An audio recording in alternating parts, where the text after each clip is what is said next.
was on the beach beside me. He comes from Oldham, by the way, like I do, from Oldham. Derek died of cancer, 31, left a wife and 2 children. I've heard a lot more about how they suffered and how they died, and their descendants. We had lots of hazards as well as the bombs, which I wouldn't wish to go and see them again if they paid me £1 million. I wouldn't wish it on anybody. Those bombs were absolutely dreadful. Apart from suffering injuries, I got heart diseases, which were not down to cholesterol or the way of living, because I was one of the fittest men alive. I played rugby in Oldham for local teams, an amateur boxer, got to the ABA finals, and so on. Nothing but fitness in my family.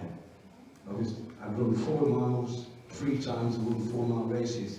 So I was an extraordinarily fit man, unbelievably fit.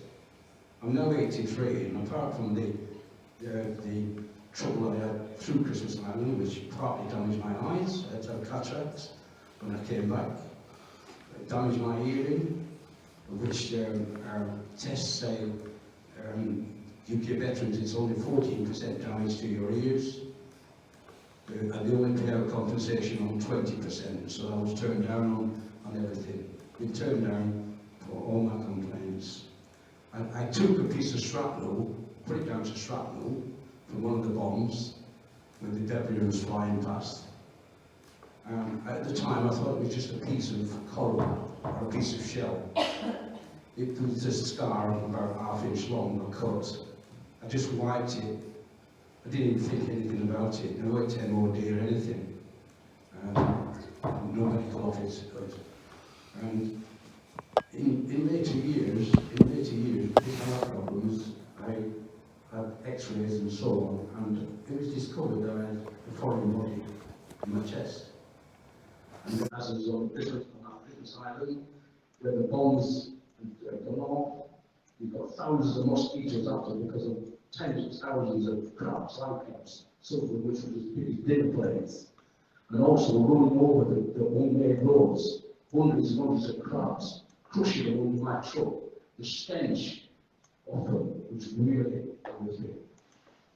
And the last thing I would say is, was to never have a nuclear war. It will never be, it must never drop anything like that on people in this world. They've got to stop it. They've got to back it. Thank you very much.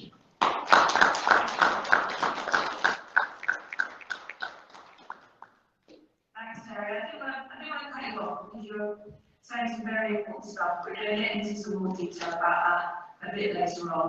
So I think it's Gordon that's next to you. If we can hear next to you, Gordon, you can just tell us as briefly as you can, please, sort of how old you were and which tests you were at, and try to keep the microphone a few inches away from your mouth so we can hear you clearly. Ladies and gentlemen, dignitaries, thank you very much for listening to the report. I can concur everything Terry said that happened at Christmas Island. I was there almost the same time, 1957, 1958. I saw 4 A bombs and 2 H bombs. I think it was, no, 3 A bombs and 2 H bombs. The H bomb one was 1.8 megatons. The biggest one was Grapple Y, which was 3.2. 3.2. Now the biggest one was 3 megatons. The smallest one was 1.8 megatons. But there were atom bombs as well, of course, which some of them never even saw or heard because they were exploded at an island 600 miles away from Christmas Island. But the 2 big ones was only about 25 miles away from us, where it was sat under coconut trees with no protective equipment at all. Like my colleagues have said, my veteran colleagues, we were sat there with nothing except our khaki shorts and shirts, no sunglasses, we were practically blinded, We thought we were being burnt to death, and we could see every bone in our hands, which was over our eyes like that. You could see every bone in your hand when the flash went off. And the gamma ray just after that was like someone pushing a fire through your body very slowly. It was only a couple of seconds or so, but it seemed longer.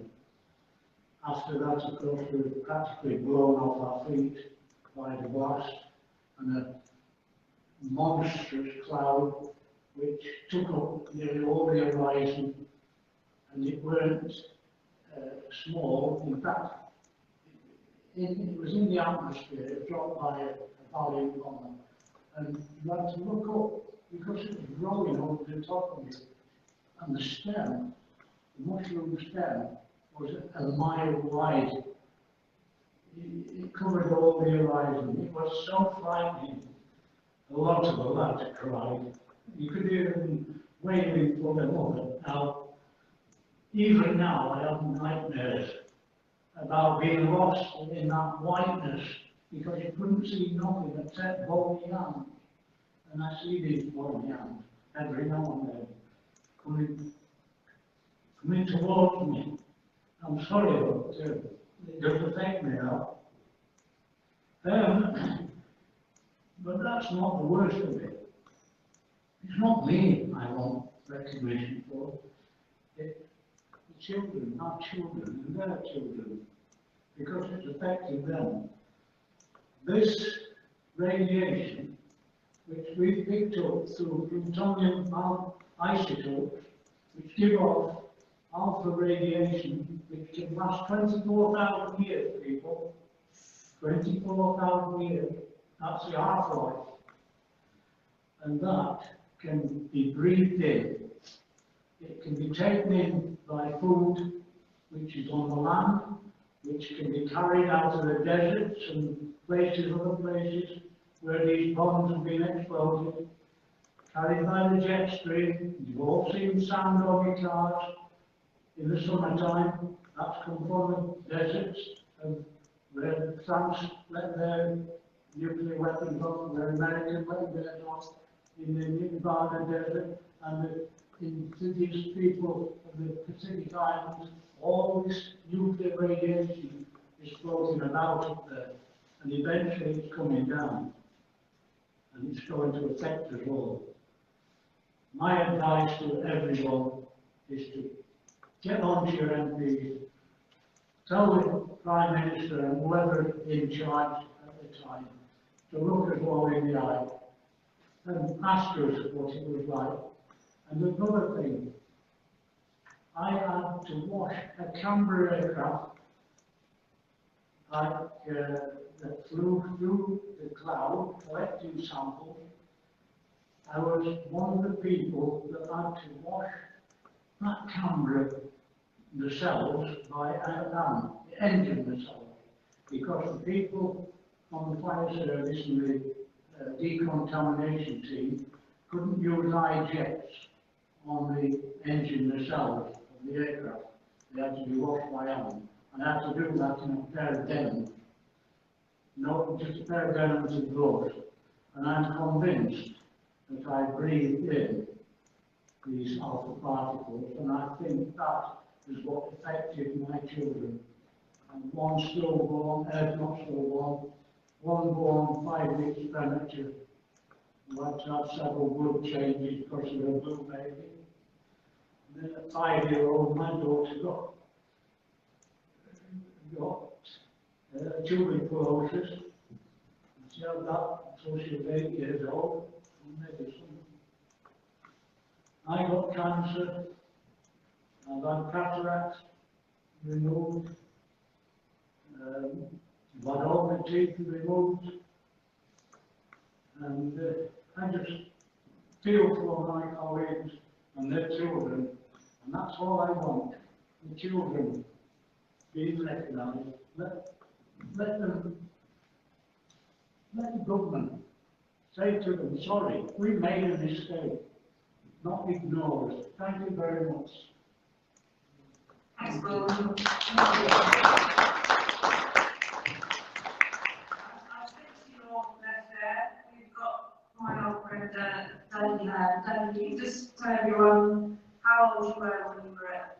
tests and what happened to you then? I went to the Royal Navy just after I left grammar school as a boy entrance, and I served on 2 or 3 vessels, etc. And then I was sent to Christmas Island on my 21st birthday. I was regular service, I was in active service. I witnessed the full series of detonations since 1957, November 1957 till 1958. And when I came back, I married and started a family.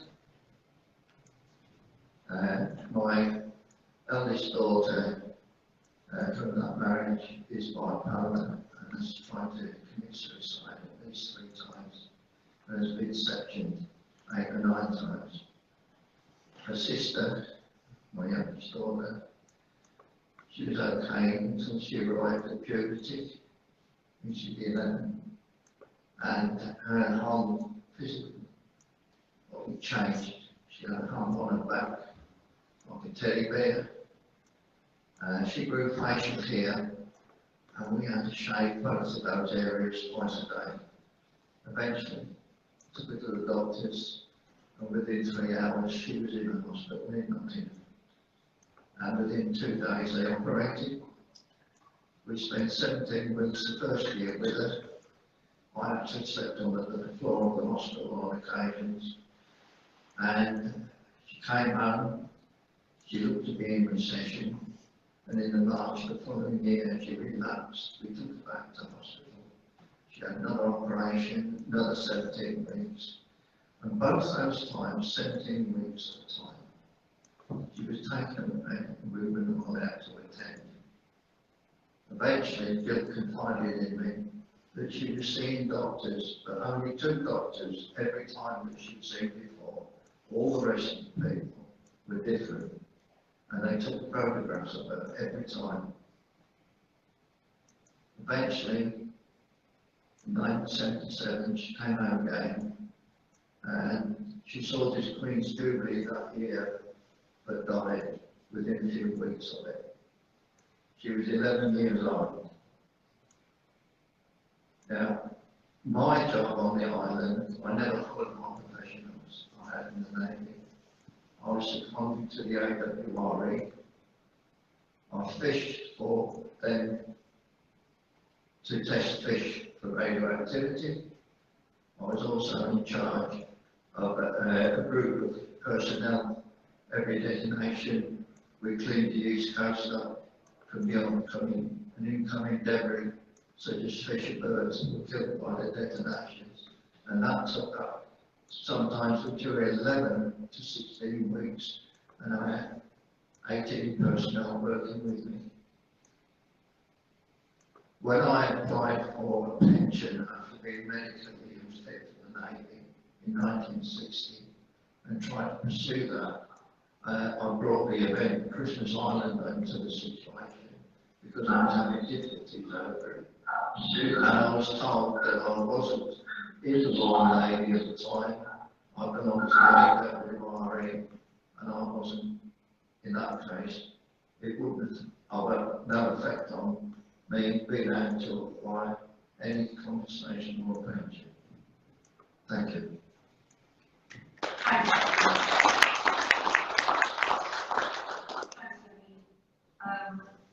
Doesn't get any very shocking to that story. I think I've maybe said it sometimes now. It's still, all of you, it's still stories to hear.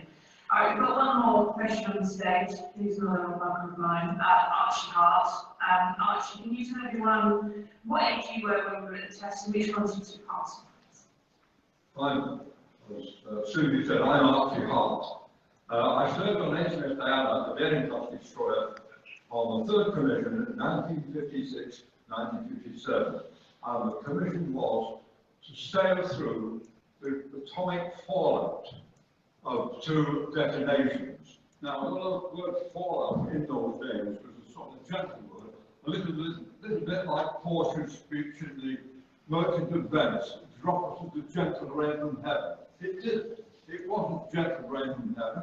It was ionized radiation, which is toxic and deadly.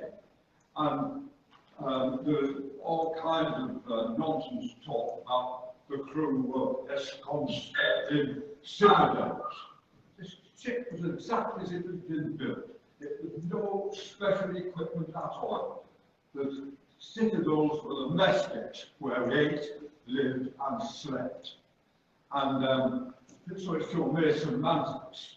When the detonations were over, again, there was no query, there was no sort of, are you okay? You know, a little bit like Trander's text in the Book of Common Prayer. You carry on with the daily ground and the common task. And that's what everybody did. Now, the ship I was on the mess deck I was on, my fellow shipmates were really smashing lads. Bit bawdy, but good guys, and they entered into this spirit of helping the country, you know, having tests, and they did it in a spirit of enthusiasm, and I can't speak more highly of them. The other irony is that the people who were quite senior, and there was on the ship, there was at that time, there were men who had distinguished war careers, but they really were much better informed than the ordinary junior seaman, in the sense that, well, they were skinny pigs as well. And, you know, the captain was just as much a guinea pig as the lowest able seaman on the ship. The second detonation was more strong, and again, there was no protective equipment at all. There was pre-washing where water or, you know, brine was sprayed over the ship along with the fallout. Now, there's no shortage of water out there. It's called the Indian Ocean. There's plenty of water, and that's all it was. There was no interest in word, are you okay? There were no checks, as far as I'm aware. There were no badges, there were no monitoring systems at all. And I honestly think that what happened was an enormous wrong. And my thought, because we're talking a lot, my thoughts today go with my shipmates, with all the people who took part in these tests, and I just hope, along with everybody here today, that when it's time to go, we're all in heaven 5 minutes before the devil even knows we get. Thank you.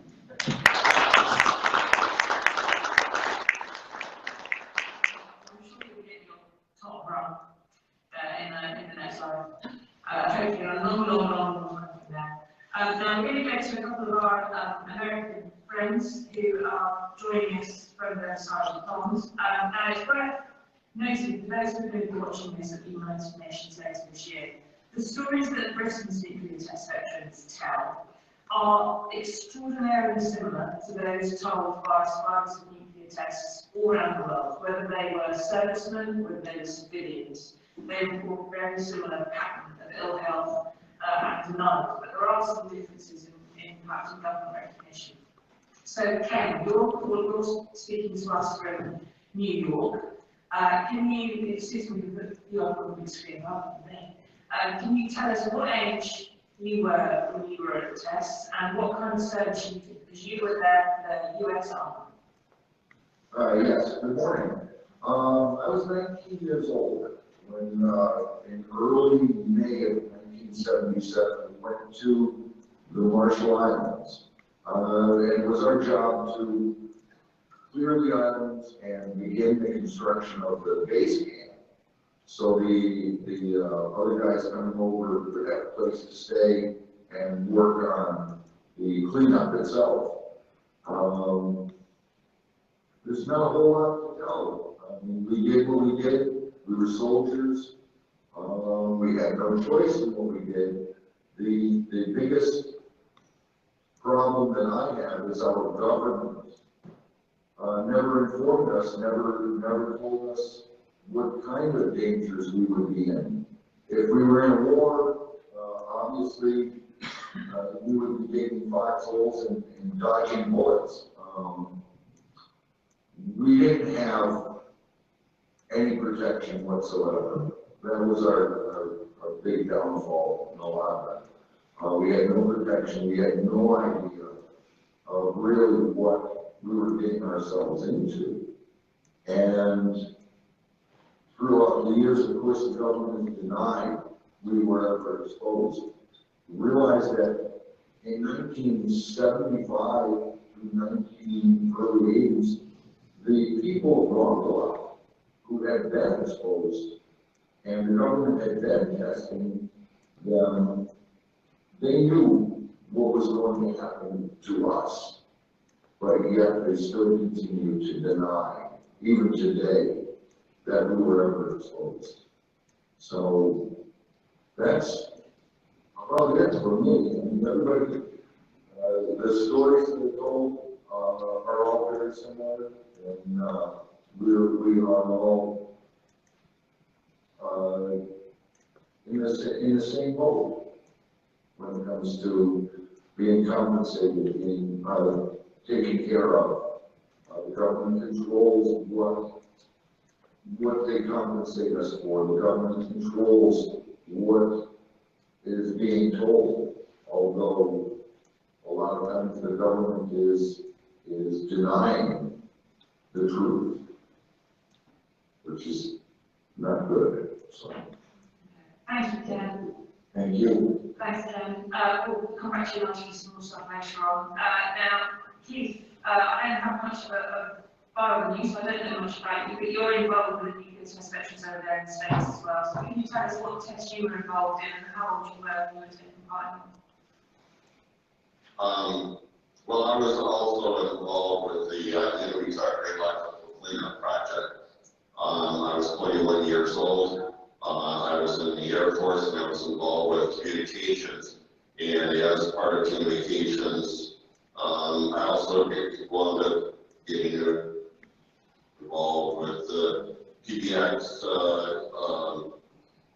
in which not only was I responsible for repairing the equipment and maintaining the equipment, but also any damage to the cables, laying new cables for communications, any medevacs. I was involved with communications back to the main islands with the doctors to do triage to the individuals and also get the MAC flights in to airlift the individual out to figure how badly they were injured. I ended up, as part of that operation I was on, I believe all but one island that being checked in. Ken touched a little bit on some of the operation, but there was a lot of resuspension of radioactive materials that were in the soil there by scraping the topsoil, taking anywhere from 6 to 12 inches of topsoil out, dumping those into either into a lark or one of the other ships or a dump truck, and then transporting from the particular contaminated island over to Ruined Island and dumped into one of the craters, that being Cactus Crater. Just to back up just a little bit, I have the pleasure of being the national commander for the National Association of Combat Veterans, and we advocate for not only the veterans, but the veterans' spouses, children, and other individuals that were exposed to ionization radiation. I'd like to also take just a little bit of time to touch on some of our successes and some of our challenges going forward here. As you probably heard, we finally wound up getting passed a law in which the government is going to recognize the veterans and issue a service medal. One of the other wins in 2022 was getting July 16th recognized perpetually as National Atomic Veterans Day. And in Kent State, New York, there was a great bridge dedicated to Tommy Veteran Memorial Bridge. Going forward that all took place in 2021, and I spoke earlier. 2022, we're July RECA, Radiation Exposure Compensation Act, which the British are qualified for.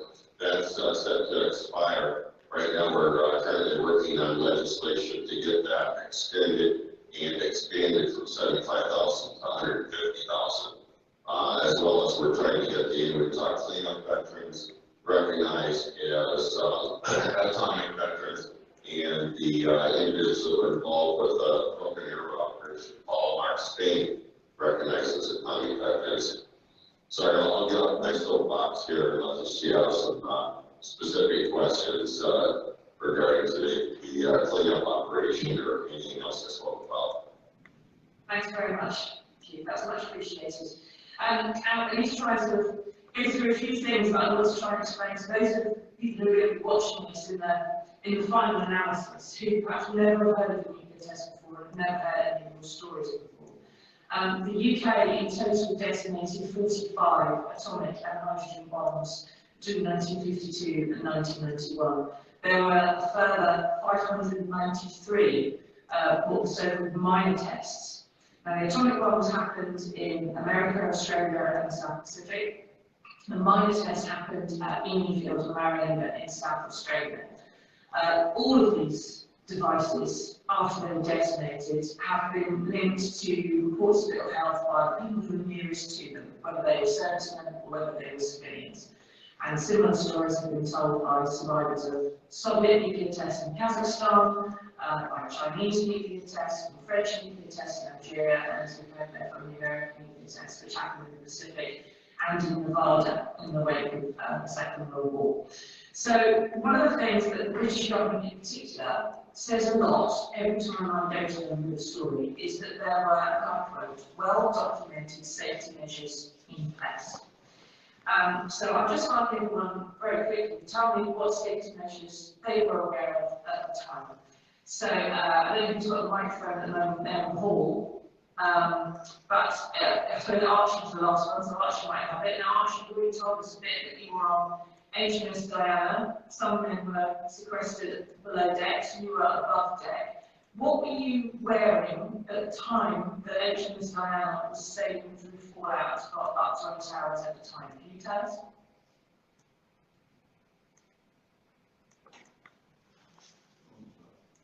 What were you wearing actually wearing? Sorry? What was you wearing with the test? What were you wearing? What safety measures were in place on HMS Diana? What clothing were you wearing? Normal regular day, but they did give me what was World War II anti-flash sort of tunic. But I happened to be not on the upper deck, but under the bulkheads. But I could see the sea and the horizon and the sky, obviously. And all the protection I had was an anti-flash because, you know, sound travels much more slowly than light. And there was a flash, and it seemed ages after we were boom. Now, it's no use saying I saw these things. I didn't, but I certainly saw the mushroom cloud. No question about it. But I say light travel at the, you know, daylight travel at the speed. Sound travels much slower, and it did seem a gap between the flash and the boom. But as far as protective equipment was concerned, all I had was World War II anti-flash stuff, and the holes in that. Yeah, and these flash suits are basically white cotton material. They've got holes for the face, the arms, and so on, particularly around arms and face. Covering your head, it was what you call a cagoule, I suppose, by modern phraseology. No way protected in the sense of, you know, eliminating fallout. It was just simply the anti-flash gear, Second World War material that the moths had been at. Do you remember, Archie, what happened when you had to take off that anti-flash suit? What happens to it or to your uniform that you were wearing at the time? What happened there? More than did you wear the KD, cracking film? Number 8. No. When it was over, as I said, it's back to the daily round on the task. The ship just went back to normal routine. There was no questions, nobody came on and said, "Are you all right, lads?" We just accepted the normal routine. For people who the MOD said were in citadels and on the mess decks, they were obviously allowed to come free and, pursue whatever requirement, whatever duties they had to carry out. I say it was quite lackadaisical. The way that everybody on that ship was treated in the sense that, there were some very capable people on that ship, very capable, and a lot of them, I mean a lot of them, very navigating officer, who was a brilliant man, really, and he had died with leukemia in his late 30s, and what a tragedy. These were gifted people, the best of our sons, and they were treated abominably, I think, enormously. And, an enormous wrong was done, and it was done at the highest levels, from what I can see, in cavalier and sort of lackadaisical fashion. And I think that enormous wrong has been done, and I'm so pleased that these gentlemen are here to make it known, because today's youngsters know very little about nuclear warfare. I think about my own grandchildren, I can teach them, and they're quite impressed. But as far as the generation of youngsters are concerned, they've never heard of multi-barrel. They think it's a place in Italy or an ice cream. Not going away with it nowadays. Perhaps it might be sensible. Thank you, Archie. Sorry. That's all right, don't worry, it's very difficult to communicate like this. Thank you, Archie, and we do know that on the board HMS Diana at the time Archie was talking about there was a scientist called Dr. Stuart Ellis, who later died of what his doctors called the most unusual presentation of leukemia they'd ever seen. He died within a day of diagnosis, and he produced a report about radiation that was falling on HMS Diana at the time. He said there were very high amounts of alpha radiation fallout. For anyone who's not an expert, gamma radiation that Gordon's mentioned is a quick flash, that is a heat and the rays that come out from the initial blast of the bomb. Beta radiation is a beam of shock particles that comes out a bit later and causes skin damage. Alpha radiation is incredibly weak and it's the main constituent of radioactive fallout. It can't get into your body because it can't pass through your skin, but if you happen to ingest it in food or in water or you breathe it in, it can't get out of the body. And then whatever atomic subatomic particles is releasing as part of its radioactive decay go into the nearest cells to wherever it has lodged, and we know that causes genetic damage. What we don't know, and hasn't been established yet, is what kind of isotopes do what sort of damage. And the problem that veterans have had over the years is that whatever they may be wrong with doesn't have a Union Jack flag stuck in it, and that is the requirement that the British Ministry of Defence has for proving anything they're saying is gone wrong. Now, we also know that Operation Mosaic, according to a government report, only 43% of the 280 men on HMS Diana at Montebello had dose batch recording their level of radiation. There are other ships as well involved in that, other men, so that covers all of them. But now, Operation Grapple Dove, which you were involved in, Grapple X and Y, there were variously, there were 3% of men at Grapple 1 had a dose badge. Do you remember when you were at Bracklewine, the biggest 3-megaton bar on Christmas Island in 1958? Do you remember being given a dose meal badge when you were there? Yeah. Yes, Bracklewine, we classed it as a dirty bomb on the island. By all accounts, it didn't go off at the correct height. It was much lower and it was much closer into the coast. It rained within about 5 or 6 minutes of the actual detonation, and this has been denied.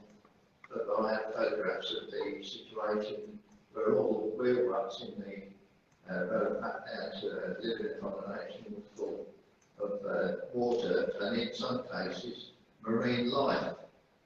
The heat from that bomb was far more effective on us than the previous detonations. It's hard to describe it, but it feels as if somebody has got down behind you and then gone through your body, very hot.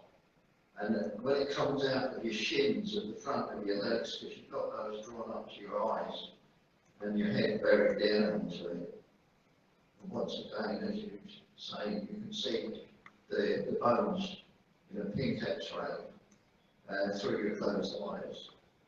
When the heat leaves your body, it seems to be about 10 times hotter than when it enters, and it's very painful. So we were able to stand and bring up our tent walkers and stand on those during the detonations. This has like 2 main functions. During the hours of darkness, the ground at Christmas Island is very cold and damp, and we were always mustered well before dawn, actually grow, head down, etc. And when the blast hit up, it rolled it up by 9 hours. Some parts of the attendees up there to witness the detonations, and some cuts, bruises, broken limbs, etc.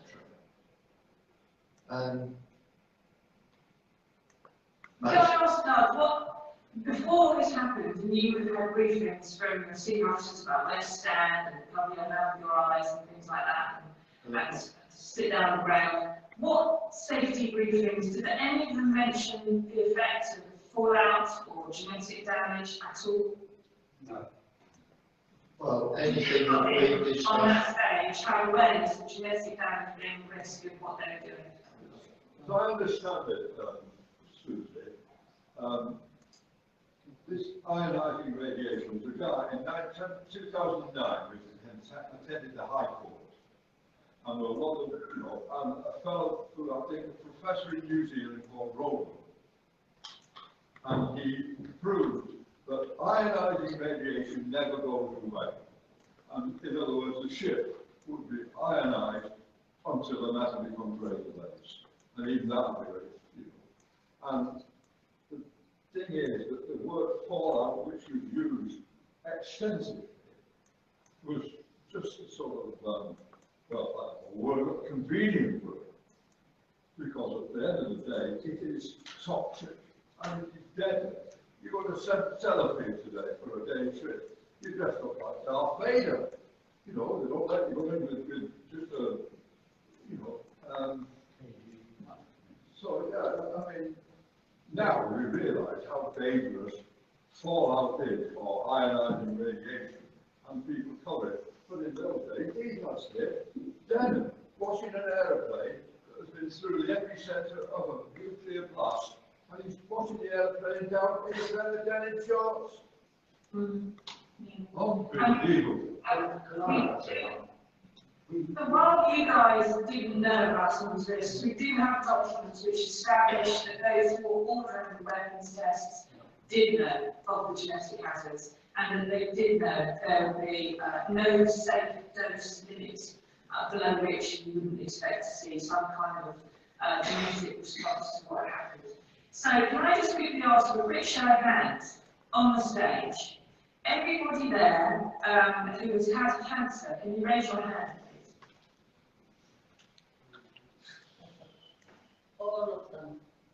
Okay, thank you. Everybody on the stage who has lost a child, please, either to miscarriage or other death.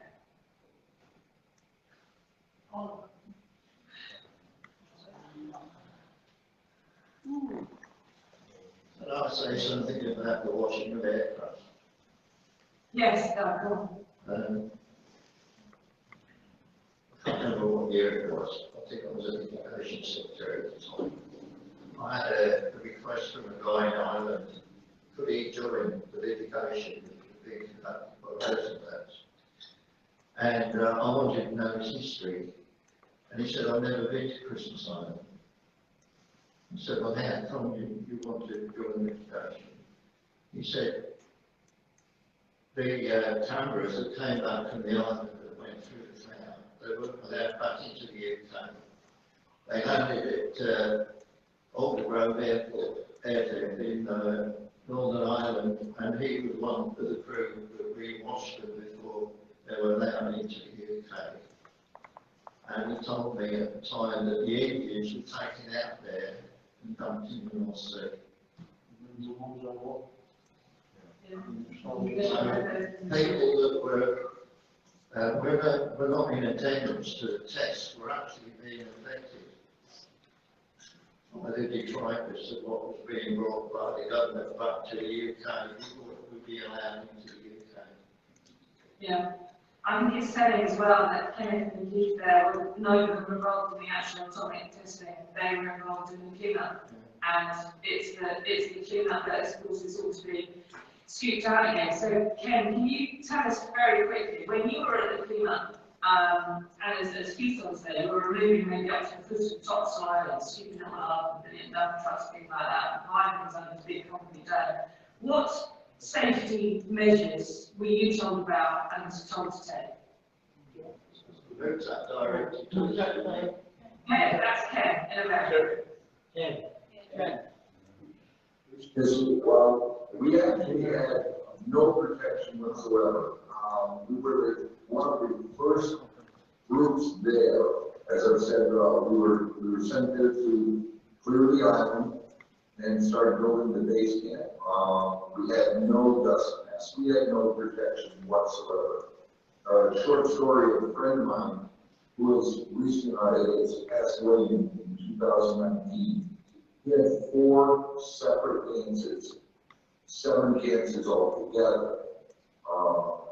At one point, he requested a dust mask because he was a bulldozer operator, so the dust and everything was all over the place. And he was told to take his t-shirt and wrap it around his nose and mouth as protection. So, although the government continues to say that we had radiation suits, we had dust masks, we had the rad bags and Drosa used, none of that actually ever took place. So that's... Yeah. And Ken, you've had non-Hodgkin's lymphoma as well, haven't you? Type of blood. That's correct, yeah. So I still did that today, and very concerned, as everyone is, our children. We were never told that we couldn't have children. We were never told that we had been exposed to this ionizing radiation. So It's it's actually, really difficult. well, I spent a long time interviewing Shirley Denson, who many people there today were referred on to the widow of a pilot who flew through Smith Cloud, who flew through the cloud for a while. And she can't be there because she's passed away from cancer herself now. But I know that if she would be, she would say at this point that she had a couple of, she had her first child and was pregnant with the second when her husband went out to Christmas Island. And she said that he would probably still have gone had he known about the risks, but he would never have let her have their subsequent children when he returned, had he known. Now, ultimately, you asked about, Eric, you've got the microphone at the moment, so you were involved with the British test operation Dominic. Yeah, if I think back to the test and stuff. Yeah. There was 24 bombs in 78 days. The largest of these bombs was 7.5 megatons, which equates to 325 times larger than the one that dropped on Hiroshima. Right? Now, as regarding what you got issued with, whether you got there, I'm not a very strong person. What for right here? But no meter, no nothing. As you can see from some of the photos I've got around, well, Google, but all we were left with was when we wanted the bombs, whatever you wanted to wear. You can see someone in a line of shirts, anything red. And as I say, nothing happened while I was there. Everything for me happened later on. When Did you have a, sorry, Eric, did you have a ghost badge into at all? no, yeah, all I got was a pair of slippers. But as I say, when I come back in later life, it had started in about 93. I got bone cancer, which was a little bit more than pure surgery. And from there on, I developed epilepsy, lung disease, cataract, the wife's had a miscarriage, the wife's got thyroid problem. And then I used to start looking out to reunions. And one or two of us started talking about the American Legal Program, which was the program that made compensation out. So we looked into this, and apparently they paid the British citizens, providing they've witnessed at least one bomb and had one of their cancers, primary cancers, which is on their list, which there was 19 of. So my bowel cancer was all right. So I put a claim in, and within a year, I got paid out about $79,000. Can I just ask, has anybody else on that stage applied to British Ministry of Defence for any kind of war pension for their service in nuclear tests? Put your hands up if you have. And keep your hand up if you won. Susie, can I perhaps come in with something? Yes, John. Tell us what's happened with your war pension, please. Sorry? I didn't hear that, Susie, sorry. Tell us what happened with your war pension, John. I'm still waiting for it, 2 years on. I applied as requested. I've received absolutely nothing other than we are very sorry. We are very slow at processing this particular document due to COVID. We have reminded them on several occasions and we're still waiting.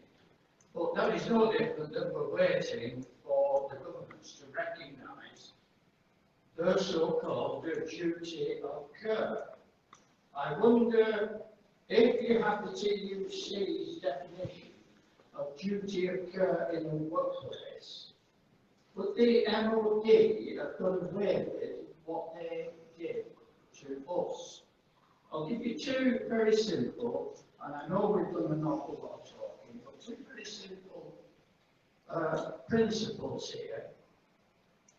It is documented that in 1956, the then Prime Minister, Anthony Eden, was given a letter stating that these people will be going and that there could be radiation and problems. His reply was, and as I say, it's documented, we need to test our veterans, the clothing they wear, and the tools of the army trade. And we'll see what happens. It is also documented that the person that made the bomb and his entourage were not, I repeat, not allowed to do anything until they received full PPE equipment and an insurance policy in the event of anything happening to them. I have got nothing. You did ask what sort of clothes did I have. Well, I can assure you, on the beach where I was, there must have been about 2,000 men. We either had shorts and shirts on, and that was uniforms. Put up with it. Now, if I asked anybody in this room, anybody, to stand or sit 20 miles from the centre of the sun, wearing a pair of shorts and a shirt. Would you do it? Would you? But yet, I was ordered to do it. Apparently, the nuclear explosion is as hot as the centre of the sun. We were exposed to that problem, and as you've heard quite eloquently from many, many people on this, we have suffered horrendous problems. This, not just this government, but all the governments, and I've been fighting this for 60 years, all the governments have denied responsibility. They gave us equipment. They did not give us equipment at all. They gave us nothing, no warning, no what might happen, and as a consequence of that, we, the veterans, and our families, are carrying the burden of, if I have children, I wonder if they will be okay. And let me assure everybody listening, you who have been involved in this particular situation have, like me, worried for your children, your grandchildren, and their children. It is a problem that is ongoing, and the MOD, like I said 5 or 6 minutes ago, they will be listening to this. They know our every movement. They have got the taxpayers' money to challenge us. And any time they can pay for the best lawyers imaginable. It is time that the MOD and the Prime Minister looked me in the eye and said, you are not worthy of recognition. And I would have quite some polite words to say. Let me put it to you another way. If the Hillsborough law comes into fruition, that will open the door for so many people to take this government and the MOD to court, and I sincerely hope the people that are listening up and down this world, I hope they will fund the nuclear veterans to take the MOD to court, and we then can pay for the best lawyers, solicitors, call them whatever you want, experts, because until we can do this, they will completely and always will deny our right to justice. We have been denied. Thanks, John. Thank you.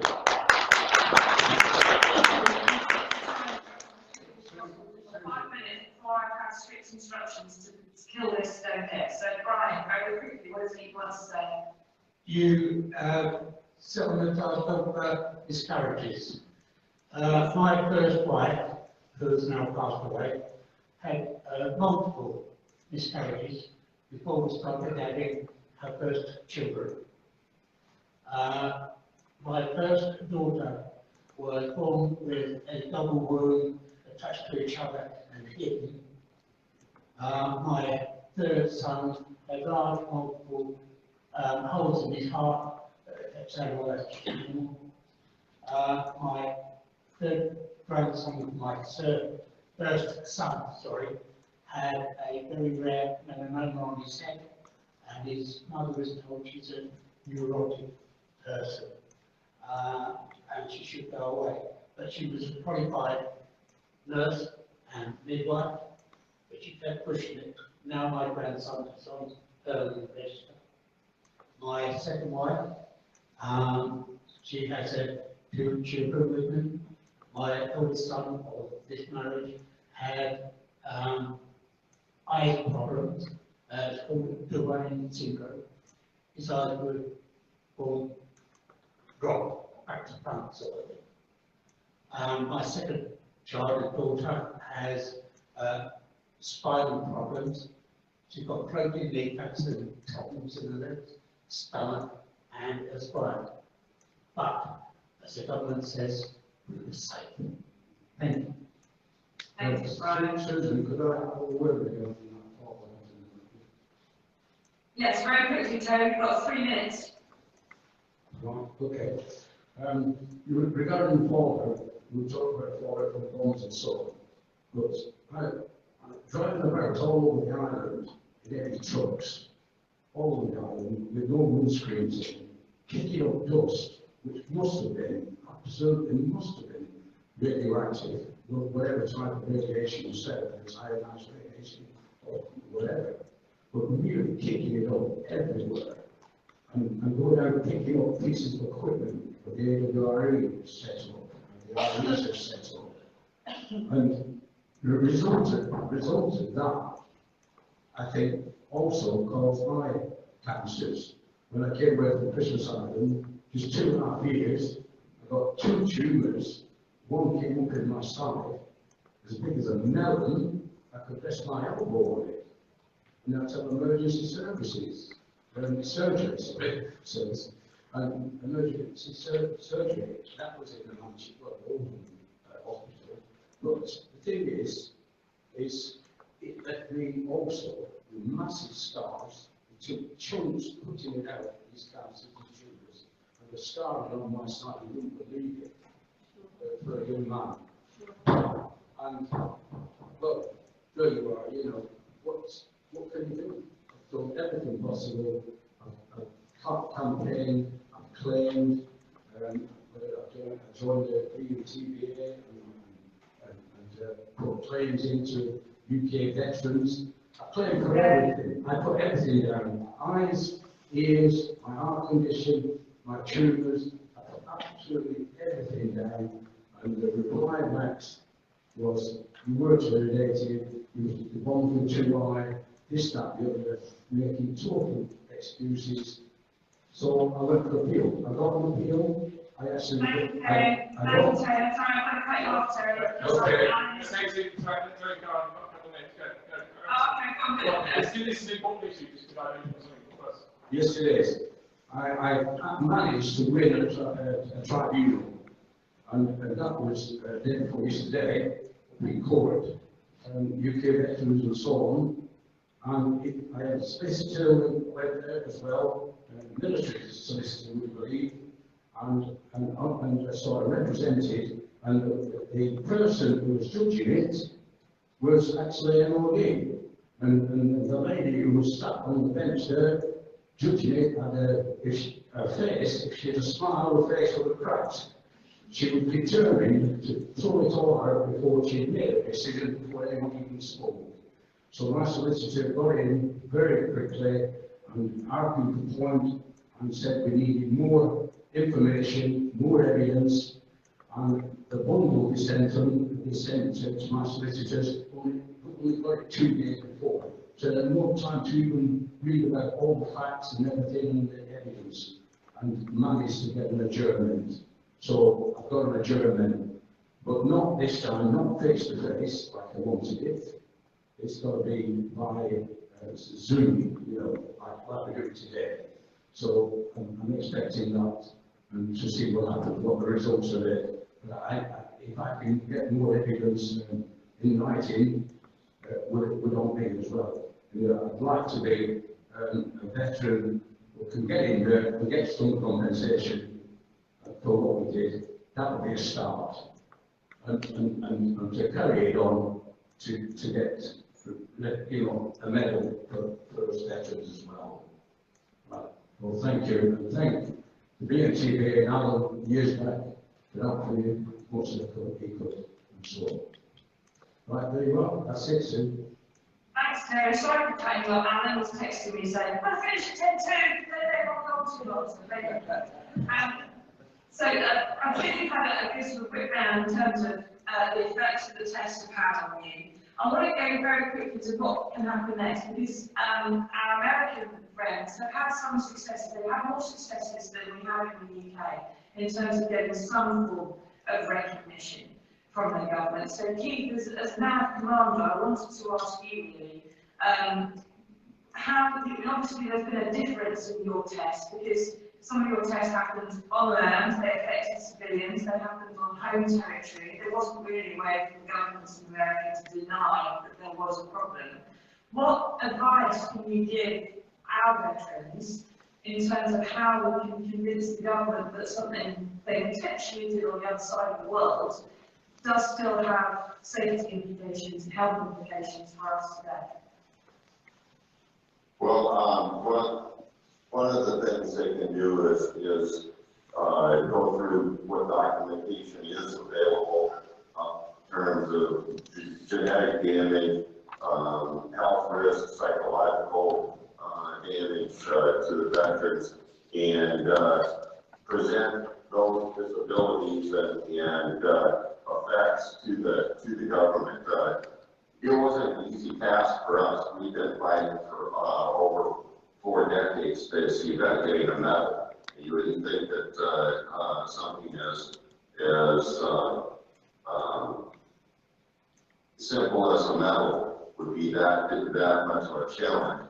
But I think part of the thing of overcoming is getting the government officials to first of all admit that what they did was inappropriate, sending the individuals out there without proper protective equipment and without full knowledge of what they were going into and being exposed to. Okay, well, that's something I'm right to do. There is some issues. We do have some documents, and the MOD is very keen to deny.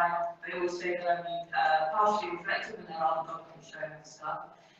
Very quickly, the people who are on the stage there, how many of you raised your hands for these, have you, that you've actually managed to get a copy of your health records from the time that you were in service? And how many of those have involved a blood test? None. None. Right, we have documents showing that the blood test was supposed to be taken, but yet our veterans' health records, when they're given to veterans, don't seem to show those records. Were you trying to say something? What Susie was saying is that there is documentary evidence that says that there are blood tests for every single one of you. No, there are no blood tests made available from the MOD. I remark on that. Like, my medical records from the day that I was told to go to RS Conisby to get my injections and inoculations prior to foreign draft. They don't reflect any of that episode, and some of the statements in them just did not occur on the island. Yeah.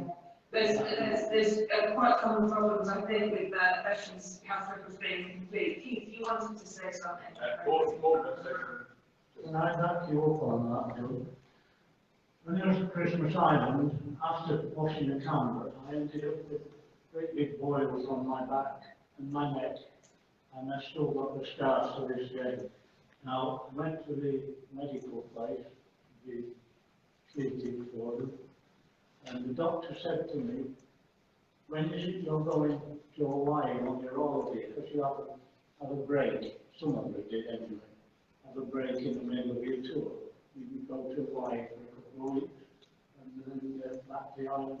And he said, while you're at Hawaii, don't quote me on this, I never said it, but get a tattoo saying what operation you was at, grapple X or Y, or Christmas Island, to the symbol for grapple on your arm, and if you ever go into a military hospital, they will give you blood tests. Well, if they did, and I'm sure I've had plenty of them while I was in my 22 years in the forces, they never give me any results. And when I asked for the results, I never got any. They said they lost my record. Yeah, a lot of them tend to get lost just like that. It's amazing. How unfortunate. Now, Keith, Land Commander, you have something that you wanted to say?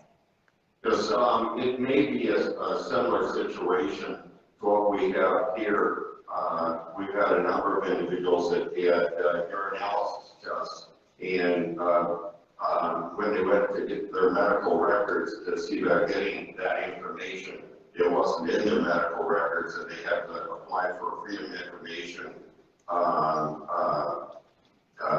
request. And even at that, they weren't able to get it. Finally, they had to get the records declassified to be able to actually get the urinalysis test, because they actually had medical records on many of the men that were being kept separate from their from the medical records that they should have been kept together. But in the case of our government, they keep them separately, and some of the information is still classified. Yeah, and we do know that something similar happens with the British gentlemen's health records. They're stored in multiple archives, not in one, but they're stored in separate ways and places. And we also know that our government tends to follow the lead of the US government when it comes to nuclear matters. For what reason, who knows? Perhaps the fact that we raised our nuclear weapons government. So just quickly to wrap up, really, I think we have to now have this discussion about to play another message.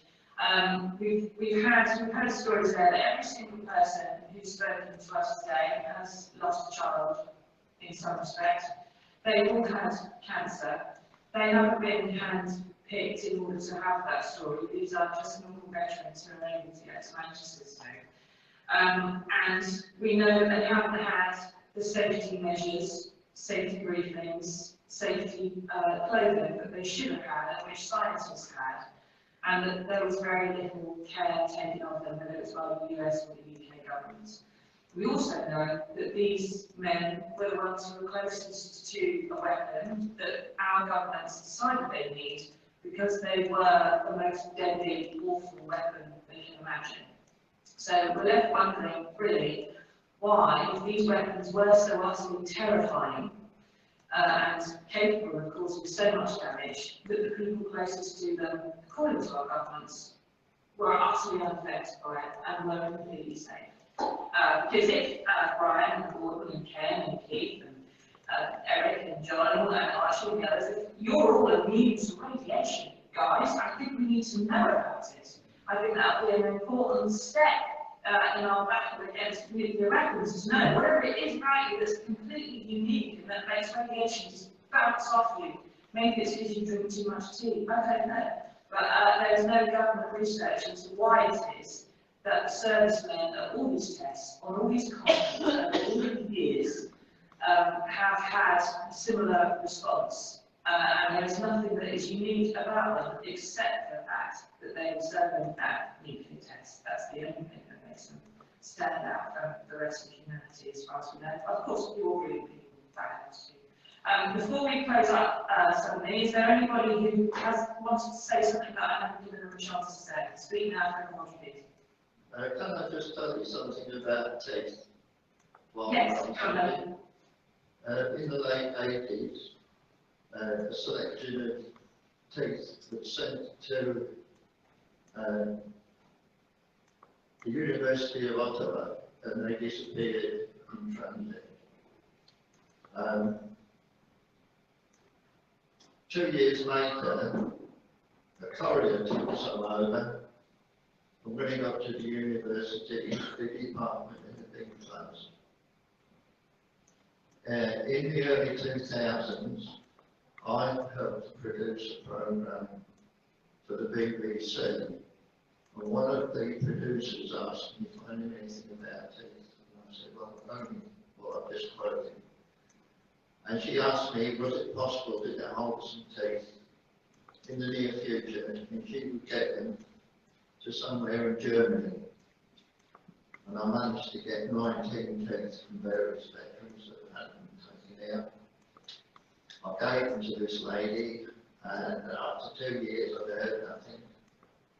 And when I tried to phone her on the mobile, it was not connected.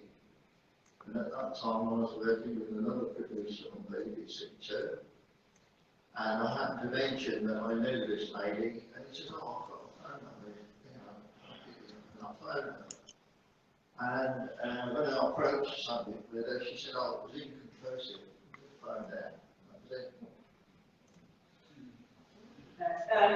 We do know that there were research done into bones of babies and other people, including some nuclear test veterans, some of them ordered by foreigners, some of them done as part of services worldwide fallout effects.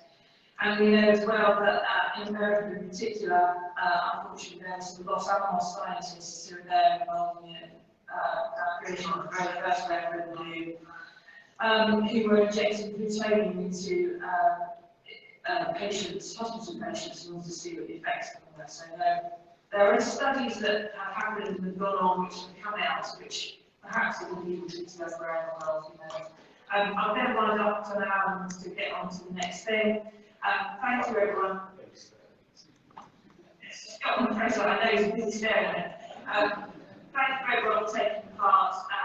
Ken in New York has said, thank you, everyone, for a great opportunity. He's very impressed with our knowledge and information that we're sharing. So thank you, Ken, for taking part, and Keith for going across the States. Thanks for helping us get through this, although I've had to do it remotely again. I wish I was there with you. But there you go, Alan, it's all yours again. I'll see you all again at the end. Thank you. I'm not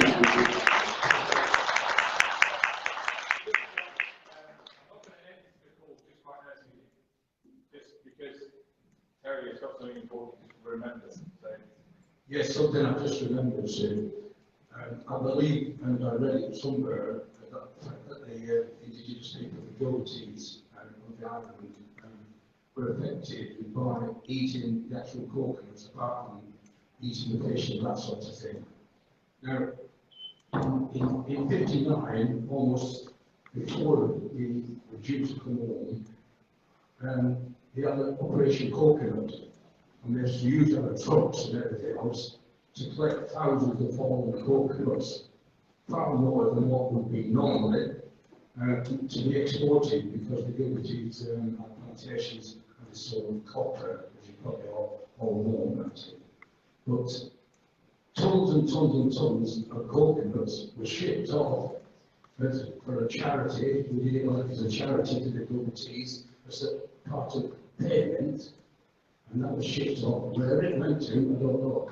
But all those coconuts must have been radioactive, believe me.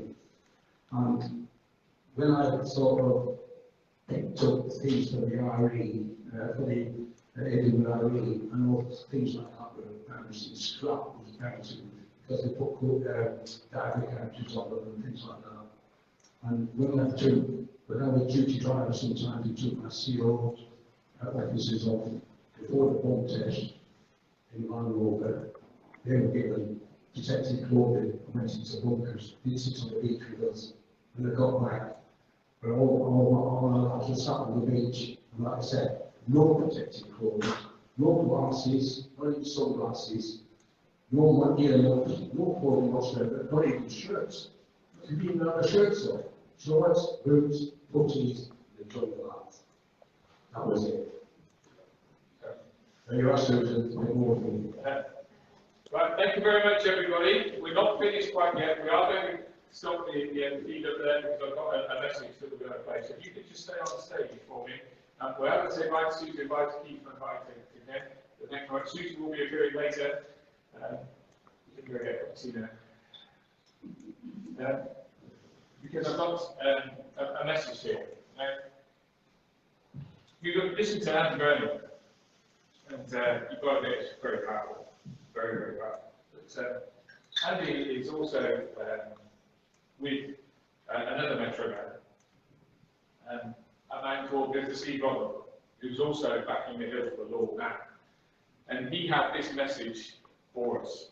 So I want to finish on this message with one other thing. Thanks to Alan and LABRATS and all of you for inviting me to speak today.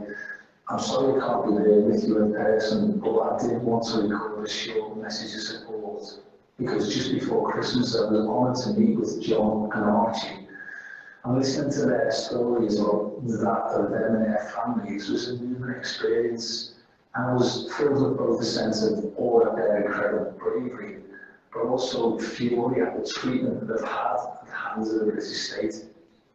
The 70-year cover-up of Britain's nuclear test veterans is a scandal that remains a stain in our country's history. It defies all reason that in 2022, the UK remains the only nuclear power in the world to deny recognition to thousands of servicemen who sacrificed so much for their country. The failure of successive governments to acknowledge the heroism of you, your loved ones, is an insult not only to your legacy, but also to the very idea of natural justice. Like many of you, I was raised to believe in the institutions that purportedly protect us. The government's shameful attempt to wash their hands of any responsibility means that 70 years on, are still fighting for recognition and accountability.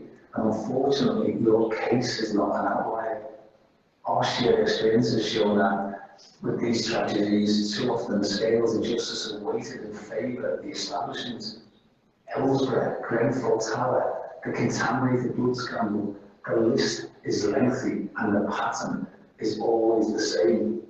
The government tries to deflect the truth, they defend the indefensible, they claim it's all about money, they suppress, cover up and pass the buck. Alongside Annie Burnham and the victims of other miscarriages of justice, we're calling for a Hillsborough law now, and our campaign is built on 4 key pillars.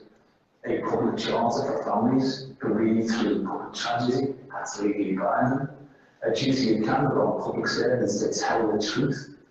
Equal representation for bereaved families at inquest through publicly funded legal support, and an end to the near limitless spending that public bodies have. And a public advocate to act for families of deceased after major incidents. But we know that we can't turn the hands of time back about Hillsborough, but we don't want anybody to go through the same struggles for truth and justice. The Hillsborough families might never see justice. To this day, nobody's being held accountable for the deaths of 97 people unlawfully killed in 1989. But with your support, we can ensure that there's a legacy to rebuild the imbalance in the political and judicial systems in this country. So, have a great day, as best as you can, and hopefully next time I'll see you all face to face. But you've got my support. So that's Steve Rotherham, obviously, Metro America or City Region. And I think what he says, where he says it's a stain on our society, I can't disagree with that. It is. And one thing John spoke about this document that actually has to be here today, this top secret document. It's dated the 20th of May 1953, and it says the army must discover the detailed effects of various types of explosion on equipment, stores, and men with and without various types of protection. That one sentence sums it up. These guys were sent out. They were sent out as people. I'm sorry, you can't have a nuclear explosion where they move you closer to the nuclear explosion. One veteran said to me, I was there, I did the roadway. I did the roads, then I sat on the island. I didn't have a lot else to do, but they kept me there until they exploded the bomb. Then they sent me in. Why did they do that? I didn't need to be there. I'd done my duty, I was already gone. I'll leave that one to make up your own mind, but we know exactly why we're here. And I got a message, and Rebecca got the same message, from Marie, from a guy called Jim Stewart. And he wanted me to mention his dad. This is him, that's those pictures Rebecca was talking about earlier. And he said to me, we lived in Manchester until 1965 and moved to Surrey, and then came to Australia in 1980. Jim Stewart, my dad, died under strange circumstances. And the MOD do not want me to ask any more questions. His service records have disappeared for 1952 Operation Hurricane. I was wondering if you could mention my dad at the seminar. Sadly, I never knew him. That's in there.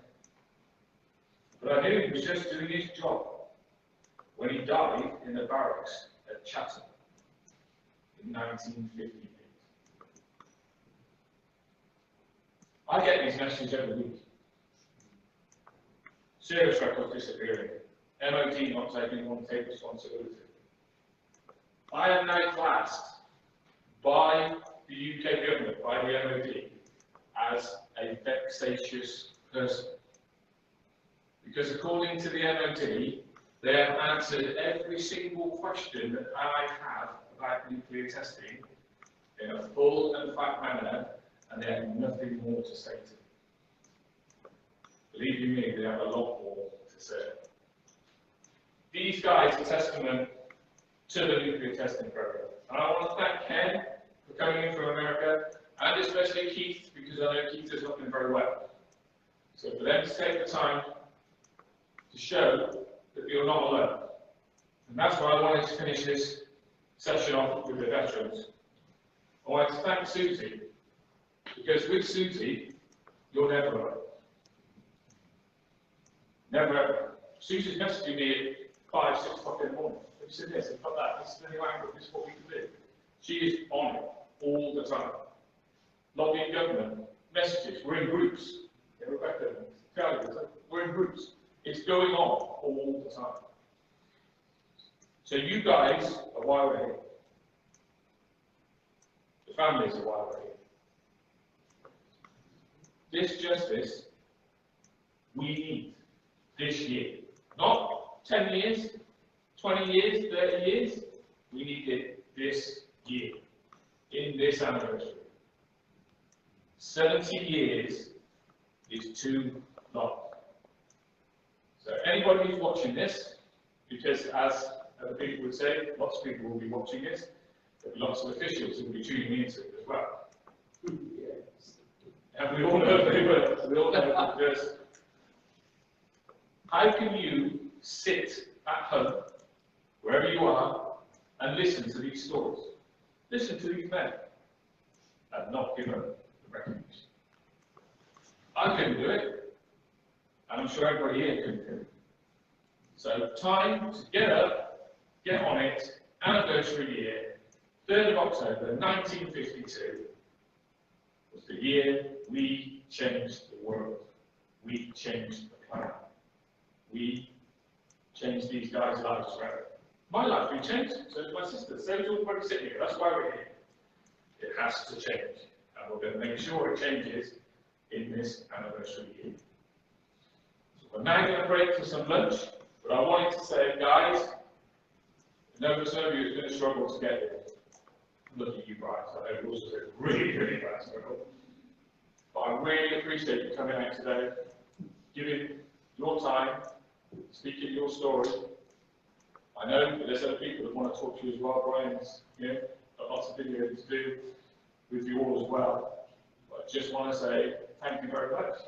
And as most people will now say, thank you for your service and everything that you've done to keep this issue, keep it in the public eye. Because, anybody that's listening, we are not going away. So thank you very much. We'll be back at 2 o'clock.